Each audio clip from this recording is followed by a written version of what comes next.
Everyone, this is KJ Vlogs, a Filipino actor based here in Saudi Arabia, and welcome back to my channel. Agad-agad, gawa natin ito ng reaction video. Ito na yung last, the Grand Universe performance of Juana and Maloy. Ito ba yung sub-unit?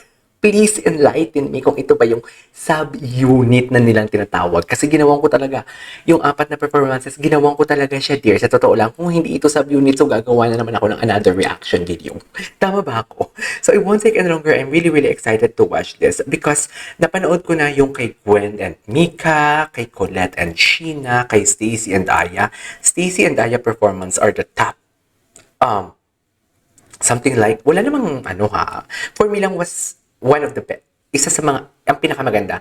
Pangalawa kina Mika and Gwen. Pangatlo yung kina Colette and Sheena. Or maybe because hindi ko lang masyado nakitang execution because of sa angle ng video. Pero titingnan natin tong kay Juana and Maloy. Hindi ako sure kung kakanta sila dito or sasayaw and whatnot. And wala din kasi sa description na kung ano ang, what do you call this? Kung anong ipa-perform nila.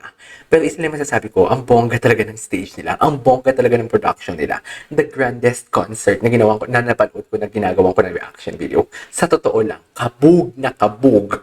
True, tinalo ang opening prod ng Miss Universe. Ang opening prod nila, tinalo nila ang opening prod ng Miss Universe. Sinasabi ko sa inyo. Charis. So without further ado, let's start this video.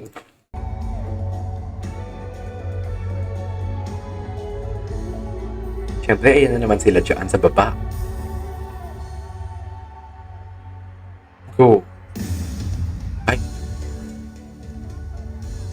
Ay, parang ang bongga nito. Ay! Energy, ah!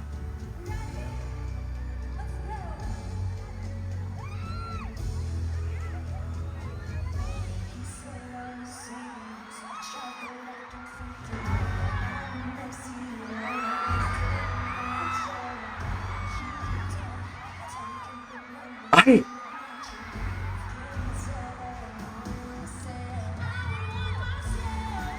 Oh my God! Oh my God!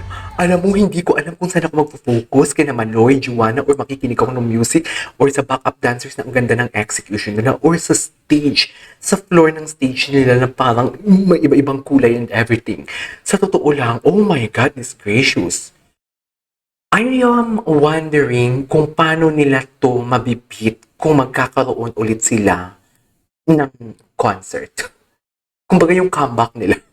I am wondering kung paano, magka-comeback naman sila ulit, di ba? Tama ba ako? Di ba after nila mag-release ng music video, may comeback yan? Tama ba ako? Hindi kasi ako sure dyan eh. Di ba? I-correct niyo nga ako, pero wait lang. Paano nila ito hihigitan ang ganito kabongga na production? Kasi ang bongga talaga ng production nila, plus the vocals. Anyways, hindi lang ako sure kasi kung saan ako magpo-focus sa kanilang performance. Kaya napapos ako.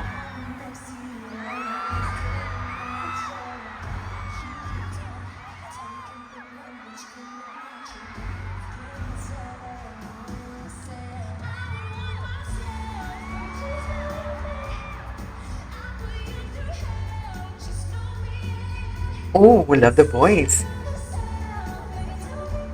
Maloy.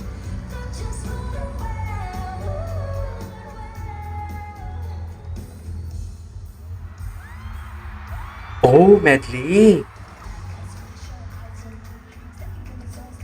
Medley pala. Tama ba? Ay, grabe. Where's Juana? Ano pala si Juana? Akala ko sa tabi ni Maloy na si Juana. Sorry.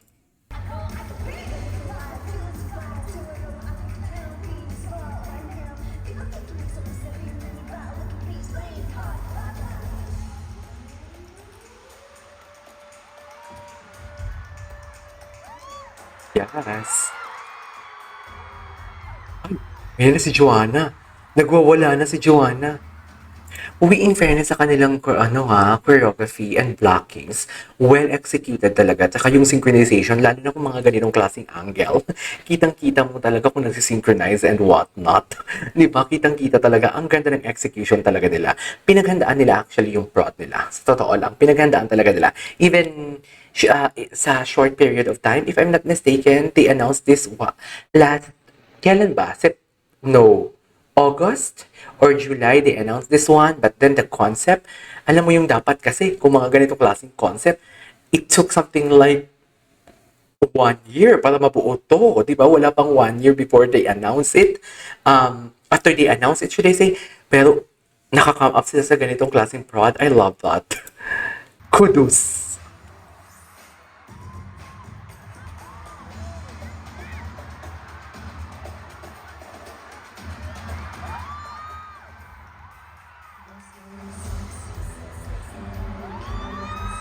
Sino yun?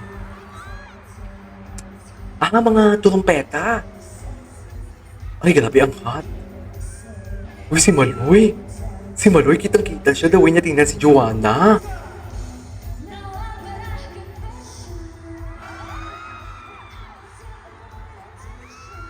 Okay.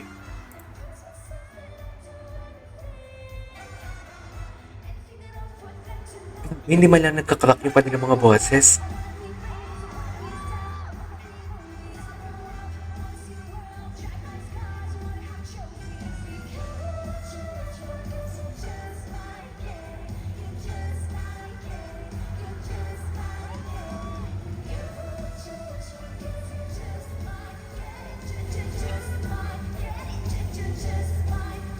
Yes.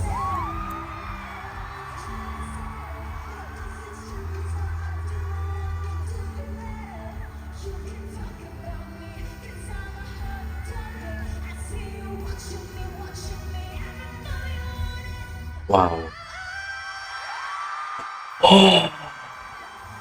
Oh my God. Grabe yun. Grabe yun. Oh my God, I love that. Bardagulan at its finest. Like this.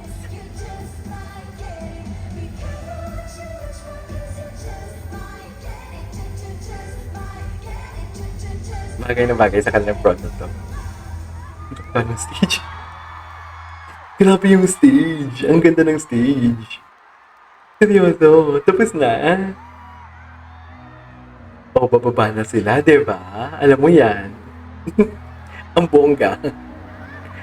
Anyway, there you go guys. That is our for today's video from the Grand Biniverse Joanna and Maloy performance. This is KJ Vlogs and see you on my next vlog. Bye!